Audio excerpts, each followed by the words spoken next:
The beginning of the year is a perfect time for a fresh start, not only when it comes to personal goals, but also in the context of corporate objectives. This is usually where most companies begin their employee goal-setting cycle. And what better time than to set the L&D direction for the year as well? Hello and welcome to the L&D Academy's channel here on YouTube. My name is Irina, and today we're sharing 7 practical tips on creating a learning and development strategy. First up, what is a learning and development strategy? A good L&D strategy is a treasure map of sorts that leads the organization to reach higher profitability through employee development. It can be used as a tool for improving productivity and motivating staff. A learning and development strategy is essentially a plan or roadmap for your employees to learn new skills and develop their talents. It is meant to help your business grow by optimizing the abilities of your workers. The next question, who should be involved? Ideally, learning and development strategies should be created by several people, not just one person.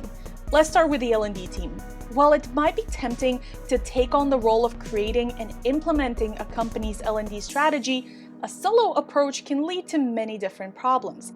For example, team members may feel as though they aren't being listened to or that their ideas are not being taken seriously, which could result in frustration in the team and a dip in motivation levels.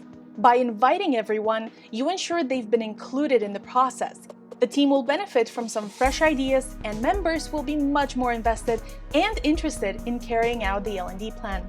That being said, if you believe some of the team members might find this challenging or are perhaps too junior or new to the company, then you might want to limit the group to the L&D leadership team or more senior employees. Apart from L&D, you also need to align with some key figures in human resources, like the HR business partners, talent acquisition specialists, organization development, and others. Each of these roles will give you a unique perspective of the business, its strategy, vision, and mission, along with their people. And speaking of the business, remember to include them as well. After all, your plan will heavily involve them, so it's only fair that they have a say too.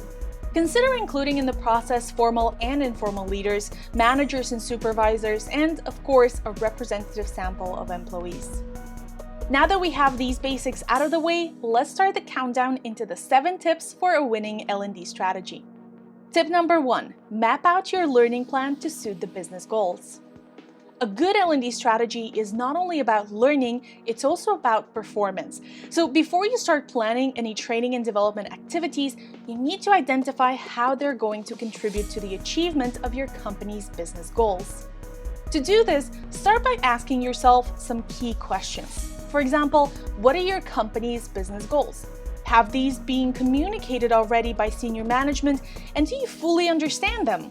If not, it's worthwhile to sit with a member of HR or management, if possible, and go through them to make sure you fully understand where the company is heading and how it will get there. Another question to ask is, what are the individual and departmental goals? You don't need to go into details here, but it's helpful to understand what are some of the big-ticket items for each of the major departments in the company. For example, does customer service plan on introducing a new tool for messaging clients? And if yes, then that would mean the affected staff will need to get trained. Finally, how do goals translate into employee success criteria?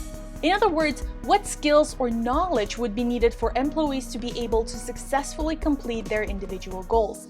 If productivity needs to be raised by X%, then employees would benefit from productivity training or tools to help them achieve that. Now that you know what needs improving and why, it's time to map out a plan that will help us get there. And that leads us to tip number 2. Shape your plan from the top down. Work with your leadership team to set the right tone. The best way to get your learning roadmap off the ground is by setting the right expectations and culture cascading from the top down.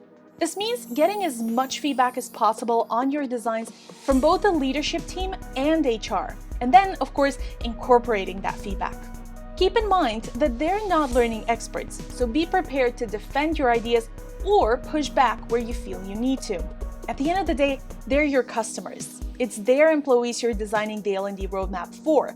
So listening to their suggestions and concerns is important, but it is you who should take an expert position and consult them accordingly. And speaking of this, here is tip number 3, research current trends.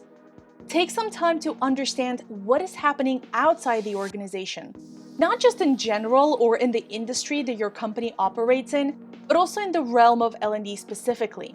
Are there trends you need to be aware of, new technologies you might want to look into, or developments in L&D that may be attractive to current and potential new employees? Introducing, or at the very least researching new learning trends should always be a pillar in your strategy, especially if you want to keep up with the times and become or remain a competitive employer. Up next is tip number 4, gather employee feedback. When employees are made to feel that the company not only listens to them, but implements their suggestions, it makes them feel empowered, motivated, and engaged. The voice of your learners is extremely important, especially if you want to inspire them to learn. Consider introducing an annual learning survey to ask them what they'd like to learn, how they prefer to learn, what they see as obstacles to learning, and so on. Similar to an employee engagement survey, it can show any areas of concerns and give you ideas how to improve your current learning portfolio. But that in itself is not enough. You also need tip number 5, define success metrics. Whenever I'm tasked with a big project and wonder where to start, I tell myself start with the end in mind. In other words, know what your ideal outcome should look like and then reverse engineer the steps to get there. And to be able to define and measure this ideal outcome, you would need some metrics. This will help you assess whether or not you're on or off track. Some metrics you might want to observe are things like learning or training satisfaction, which measures how happy your learners are immediately after the learning event. Return on investment or ROI. What was the business impact compared to the money you put into the learning intervention? Learning costs per employee, in other words, how much it costs to provide learning opportunities to someone. And these could be things like training, coaching, webinars, access to online courses, and so on. Retention is another metric. Do employees stay with the company because of the development opportunities? And a Net Promoter Score or NPS. Would your learners recommend the learning intervention or offering to their colleagues? You can get this data by introducing surveys pre- and post-learning, by conducting focus group interviews, or by extracting it from learning management systems, if your company has one. As soon as this is out of the way, it's time for tip number 6, identify learning priorities. Once you've done your research and initial analysis, you're ready to start creating a plan for the year. A guiding question here should be, what are the core learning needs of the business?